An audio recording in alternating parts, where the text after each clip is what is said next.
You ever wonder why no country has ever taken America or Europe to court for slavery? It's not because they're innocent, it's because the system was built to protect them permanently. Peace, family. Welcome to the Quiet Rebirth TV. I'm Tila, and today we're unlocking one of the biggest questions in Black history. Why can't the US or Europe be taken to the World Court for slavery, genocide, and colonial crimes? The answer is deeper than you think. If you're ready to awaken, remember, and rebirth, let's get into it.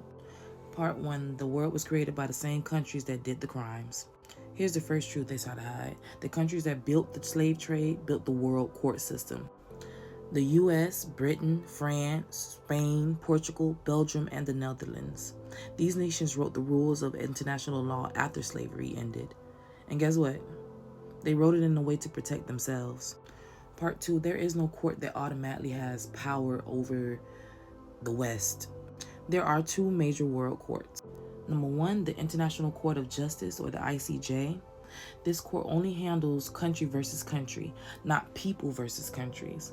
And the US and Europe can simply say, we don't agree to this, and the court can't do nothing. Number 2, the International Criminal Court, or the ICC. This court prosecutes individuals, not governments. And guess what? America's not even a member. And Europe has special protection, so the courts that look powerful are powerless if the West refuses. Part 3, the statute of limitations is built into international law. Okay, this part is going to make you mad. Sorry. The laws that will classify slavery as a crime, like genocide, forced labor, and crimes against humanity, were written after slavery ended. So legally, the West argues, you can't apply a crime retroactively, even though they wrote the rule after committing a crime. That's like somebody saying, or robbing your whole family, and then writing a new law saying you can't sue them for it. Part 4, colonialism, it was never declared a crime. Let me tell you something they never taught in school. Slavery, colonization, land theft, resource extraction, cultural destruction. None of it is formally classified as a crime under the UN's oldest legal frameworks. Why? Because the countries that was doing the colonizing were the same countries writing the laws. And part 5, why no one just sues for reparations? People always say, why don't African countries just sue Europe? See, here's the truth. You can't sue a country in world court unless that country agrees to be sued. The US and Europe would never agree. They know the evidence is overwhelming.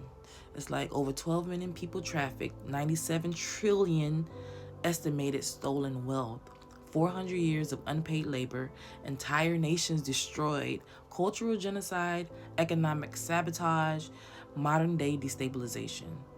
They ain't gonna never willingly walk into judgment day after all that. Part 6, the West fears setting a global precedent.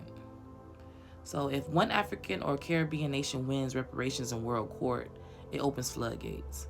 Jamaica will sue, Barbados will sue, Kenya will sue, South Africa will sue, Ghana will sue, the Congo will sue. They pretty much will sue Belgium for mass genocide. So Europe will go bankrupt if they went to court. Part 7, the real reason the West avoids court: power. International law relies on one thing: power. It's not justice, it's not truth, it's not morality. If a nation is powerful enough, the court can't touch them. America can't be forced, Britain can't be forced, France can't be forced, because they control the global banking system, the UN Security Council, the military alliances, the corporations, the weapons, the communication networks. They built the systems to protect themselves from their own crimes. Part 8, so how do African and diaspora nations seek justice? This is where it gets interesting. Countries can't sue the West in world court, but they can unite politically, apply global pressure, demand reparations, hold international tribunals, pass UN resolutions, form new alliances, control their own resources, build their own court systems, build their own global economy, just pretty much break away from all the Western systems. Justice won't come from the systems that oppress us. It'll come from the systems we build ourselves. Family, the West can't be prosecuted because the West wrote the rules. But the world is changing. Africa is rising, Caribbean is rising, the Latin America is rising, pretty much the global South is rising. Power is shifting quietly but permanently. If this message reached your spirit, go ahead and subscribe and join the Rebirth Tribe. Drop your thoughts in the comments because every voice matters in this awakening. Until next time, stay protected, stay informed, and stay in your power. Mwah.